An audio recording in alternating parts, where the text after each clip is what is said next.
News 18 বাংলায় স্বাগত। প্রিয়াঙ্কা রয়েছি আপনাদের সঙ্গে, শুরু করছি আমার বাংলা। শুরুতেই একটা গুরুত্বপূর্ণ খবর দিই আপনাদের। বনগাঁ থেকে গ্রেফতার হাদি খুনের দুই অভিযুক্ত। হাদি খুনের দুই অভিযুক্তকে গ্রেফতার করলো বেঙ্গল এসটিএফ। বড় সাফল্য বেঙ্গল এসটিএফ এর। বনগাঁ থেকে গ্রেফতার হাদি খুনের দুই অভিযুক্ত। হাদি খুনের দুই অভিযুক্তকে গ্রেফতার করলো বেঙ্গল এসটিএফ। বাংলাদেশে ডাকাতি, খুন সহ একাধিক অপরাধ।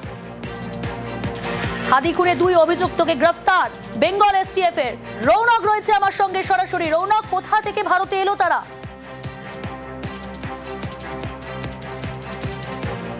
দেখা একেবারেই গত ডিসেম্বর মাসে 12 তারিখে ওসমান হাদি যখন খুন হয়, তারপরেই এই ফাইজাল করিম মাসুদ এবং আলমগীর হোসেন তারা ভারতের মেঘালয় সীমান্ত থেকে অবৈধভাবে বর্ডার পেরিয়ে প্রবেশ করে এবং সেই রকমই তথ্য কিন্তু বেঙ্গল পুলিশের এসটিএফ তাদের কাছে পায়।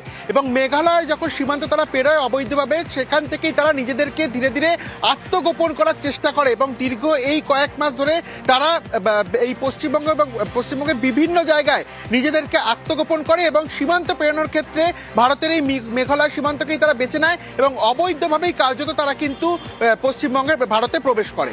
রৌনক, ভারতের কোন কোন জায়গায় ছিল তারা?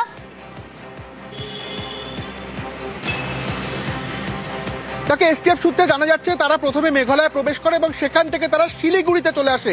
শিলিগুড়ির বিভিন্ন জায়গায় বেশ কয়েকটি হোটেলে তারা তাদের পরিচয় গোপন করে সেখানে থাকে এবং তাদের গা ঢাকা দেওয়ার জন্য শিলিগুড়ির বেশ কয়েকটি হোটেল বারংবার তারা চেঞ্জ করে।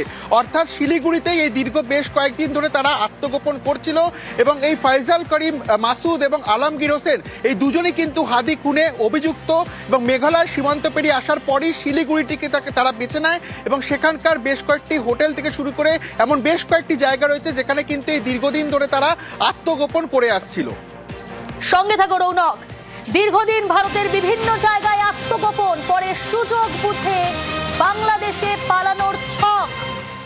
বনগাঁ থেকে গ্রেফতার হাদি খুনে দুই অভিযুক্ত। হাদি খুনে দুই অভিযুক্তকে গ্রেফতার করলো বেঙ্গল এসটিএফ। বাংলাদেশে ডাকাতি, খুন সহ একাধিক অপরাধ। খুনের পর মেঘালয় সীমান্ত দিয়ে অবৈধভাবে ভারতে প্রবেশ। দীর্ঘদিন ভারতের বিভিন্ন জায়গায় আত্মগোপন করে তারা, পরে সুযোগ বুঝে বাংলাদেশে পালানোর ছকও কষে তারা।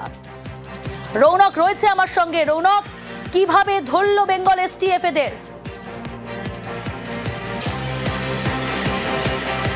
দেখো, বেঙ্গল পুলিশ এসটিএফ এর তরফে যে হিউম্যান সোর্স ইন্টেলিজেন্স রয়েছে তাদের সঙ্গে পুলিশের তরফ থেকে যোগাযোগ করা হয় এবং পুলিশের কাছে সূত্র মারফত খবর আসে যে এই দুই অভিযুক্ত একটি এজেন্ট মারফত বনগাঁ সীমান্ত হয়ে আবারও বাংলাদেশে প্রবেশ করার চেষ্টা করছে। এবং এই খবর আসার পরই কিন্তু গতকাল রাতেই বনগাঁর বাগদা রোডের কাছে পুলিশের তরফ থেকে, অর্থাৎ রাজ্য পুলিশের স্পেশাল টাস্ক ফোর্সের তরফ থেকে একেবারে অভিযান চালানো হয়। তাদের যে গোপন সূত্রে খবর ছিল যে আবারও এই দুই অভিযুক্ত তারা বাংলাদেশে ফিরে যেতে চলেছেন এবং সেই বিষয়কে কেন্দ্র করেই তারা একটি এজেন্টকে পাকড়াও করেছিলেন, কারণ অবৈধভাবেই তারা কিন্তু আবারও সীমান্ত পারাবার চেষ্টা করছিলেন। এবং সেই তথ্য পাওয়ার পরই কিন্তু গতকাল রাজ্য পুলিশের স্পেশাল টাস্ক ফোর্সের তরফ থেকে এই অভিযান চালানো হয়। সঙ্গে থাকো রৌনক। হাদি খুনে দুই অভিযুক্ত, সেই দুই অভিযুক্তকে গ্রেফতার বেঙ্গল এসটিএফ এর। বেঙ্গল এসটিএফ এর বড় সাফল্য। বনগাঁ থেকে গ্রেফতার করা হয় দুই অভিযুক্তকে। 12ই ডিসেম্বর বাংলাদেশের জনপ্রিয় ছাত্রনেতাকে গুলি, পরে সিঙ্গাপুরে হাসপাতালে মৃত্যু। হত্যাকারীরা ভারতে পালিয়ে এসেছে বলে অভিযোগ ওঠে। সেই দুই অভিযুক্তকে বনগাঁ থেকে গ্রেফতার বেঙ্গল এসটিএফ এর। কিন্তু কিভাবে এই অভিযুক্তরা জড়িত হাদি হত্যার সঙ্গে জানার চেষ্টা করবো। রৌনক রয়েছে আমার সঙ্গে। রৌনক,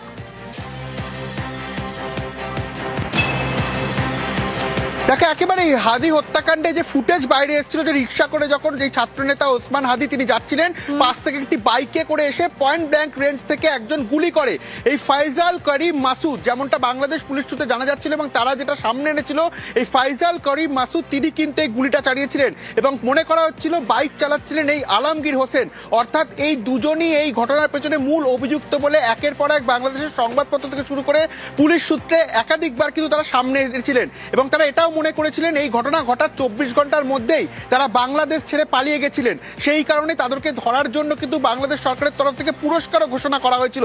কারণ বাংলাদেশের তরফ থেকে, বাংলাদেশ পুলিশের তরফ থেকে জানা যাচ্ছিল যে এই হাদি হত্যাকাণ্ডের পেছনে ফাইজাল কারিম মাসুদ তিনি গুলি করেছিলেন এবং বাইকটি চালাচ্ছিলেন আলমগীর হোসেন। এই দুজনকে ধরার জন্য কিন্তু বিভিন্ন জায়গায় বাংলাদেশের পুলিশ থেকে শুরু করে ইন্টেলিজেন্সের তরফ থেকে তারা কিন্তু তথ্য যাচাই করা শুরু করেন এবং তারা কিছুক্ষণ পরেই অর্থাৎ 24 ঘন্টার মধ্যেই বাংলাদেশের পুলিশের তরফ থেকে জানা যায় যে এই দুই অভিযুক্ত তারা দেশ ছেড়ে পালিয়েছিল।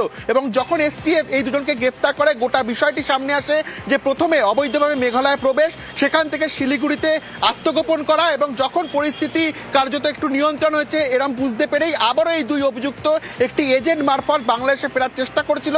কিন্তু গতকাল রাতেই বনগাঁর বাগদা রোড এলাকা থেকে বেঙ্গল পুলিশের স্পেশাল টাস্ক ফোর্স দুজনকে গ্রেফতার করেছে। ইতিমধ্যে বিধাননগর আদালতে তাদেরকে তোলা হয়েছে এবং 14 দিনের বেঙ্গল পুলিশের এসটিএফ এ হেফাজতের নির্দেশ দিয়েছে তাদেরকে আদালত।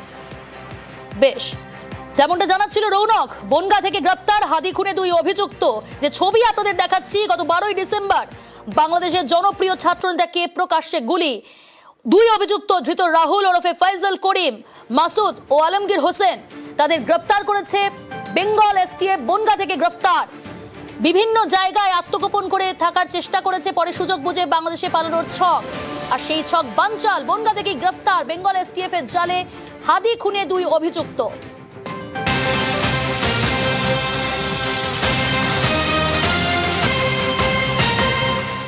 পল্টন থানাস্থ বিজয়নগর বক্স কালভার্ট এলাকায় মোটরসাইকেল আরোহী দুর্বৃত্তের গুলিতে ইনকিলাব মঞ্চের মুখপাত্র জনাব শরীফ উসমান বিন হাদি গুলিবিদ্ধ হন। 18 ডিসেম্বর তিনি শাহাদাত বরণ করেন। ঘটনাস্থলে উপস্থিত ব্যক্তিদের দেওয়া তথ্য, সিসিটিভি ফুটেজ বিশ্লেষণ, ওপেন সোর্স ইন্টেলিজেন্স এবং তথ্য প্রযুক্তির সহায়তায় ঘটনার দিনই শুটার ফয়সাল করিম মাসুদ ওরফে দাউদ ওরফে রাহুল এবং তার সহায়তাকারী মোটরসাইকেল চালক মোহাম্মদ আলমগীর শেখকে শনাক্ত করা হয়। ঘটনাটি তাদের পূর্ব পরিকল্পিত ছিল। এই জন্য আসামিদেরকে চিহ্নিত করার পূর্বেই তারা সীমান্ত পাড়ি দিতে সক্ষম হয়। সীমান্ত পার করে ভারতের মেঘালয় রাজ্যে জনৈক পুত্তির নিকট হস্তান্তর করে মেঘালয় পুলিশের সাথে যোগাযোগ করে যেটি জানতে পেরেছি, তারা ইতোমধ্যে পুত্তি ও স্বামীকে গ্রেফতার করেছে। এই মুহূর্তে টেলিফোন লাইনে যোগাযোগ করতে পেরেছি আন্তর্জাতিক সম্পর্ক বিশেষজ্ঞ দেবাশিস নন্দীর সঙ্গে। নিউজ 18 বাংলায় স্বাগত জানাই। প্রিয়াঙ্কা কথা বলছি স্টুডিও থেকে। শেখ হাসিনাকে ভারত আশ্রয় দিয়েছিল, তাতে বাংলাদেশে ভারত বিরোধিতা তৈরি হয়। পশ্চিমবঙ্গ পুলিশের সাফল্য কি সেই ক্ষতে খানিকটা প্রলেপ দেবে, কি মনে হয়? এটা একটা বড় সাফল্য। দেখুন, বাংলাদেশ বারবার অভিযোগ করেছিল যে ওসমান হাদির যা খুনি তারা ভারতে পালিয়ে গিয়েছিল এবং তারা উত্তর পূর্ব ভারতে বেঙ্গলে ঢুকে আবার বেঙ্গল বর্ডার দিয়ে বাংলাদেশে প্রবেশ করার চেষ্টা করার মুহূর্তে পশ্চিমবঙ্গ যে ইন্টেলিজেন্স পুলিশে তারা গ্রেপ্তার করে দুজন খুনিকে। এটা একটা বড় সাফল্য এবং বারবার আমরা দেখেছি যে বাংলাদেশের বিভিন্ন ক্রিমিনাল যারা রাজনৈতিক আশ্রয়ের জন্য বা তারা বিভিন্ন খুন রাহাজানি ডাকাতি করে এই পশ্চিমবঙ্গ সীমানা পেরিয়ে এখানে আশ্রয় নেয় এবং বিভিন্ন সময় ধরাও পড়েছে। রাজারহাট গোপালপুরে অঞ্চল থেকে এয়ারপোর্ট বা বনগাঁ বা সাত থেকে বিভিন্ন সময় ধরা পড়েছে। এটা একটা নতুন সাফল্য। এর ফলে আপনি ঠিকই বলেছেন যে বাংলাদেশ ভাববে ভারতের সদিচ্ছা রয়েছে বাংলাদেশের যে অপরাধী তাদেরকে ধরা, গ্রেপ্তার করে তাদেরকে বন্দি প্রত্যর্পণ চুক্তির মাধ্যমে মানে খুব শীঘ্রই বাংলার সাথে তুলে দেবে। অর্থাৎ ভারতের যে সদিচ্ছাটা রয়েছে এটা একটা প্রমাণ। দ্বিতীয়ত হচ্ছে ওয়েস্ট বেঙ্গল পুলিশের যে অ্যাক্টিভিজম সেটা যে আছে এবং তারা যে সক্রিয় হলে মানে অপরাধীদের গ্রেপ্তার করতে পারে সেটাও প্রমাণ। তৃতীয়ত যেটা একটা বার্তা গেল সেটা হচ্ছে যে বাংলাদেশ থেকে ভবিষ্যতে অপরাধীরা এখানে আসার আগে ভাববে যে এখানে এসে আর মানে তারা গোপনে লুকিয়ে থাকবে, সেটা হবে না। সুতরাং তারা ধরা পড়বে এবং তাদেরকে শাস্তি দেওয়া হবে। আমার মনে হয় এই ঘটনায় কেন্দ্রীয় সরকারের উৎসাহিত হওয়া প্রয়োজন। অর্থাৎ এই ধরনের অপরাধীরা যখন আসে মানে একদিকে বর্ডার সিকিউরিটি ফোর্স যারা রয়েছে তাদের যে সক্রিয়তা দরকার, যেই রাজ্যে পশ্চিমবঙ্গ রাজ্য হতে পারে, ত্রিপুরা হতে পারে, অসম হলে অসম, তাদেরও এই রাজ্য পুলিশ বা ইন্টেলিজেন্সের একটা সমন্বয় দরকার।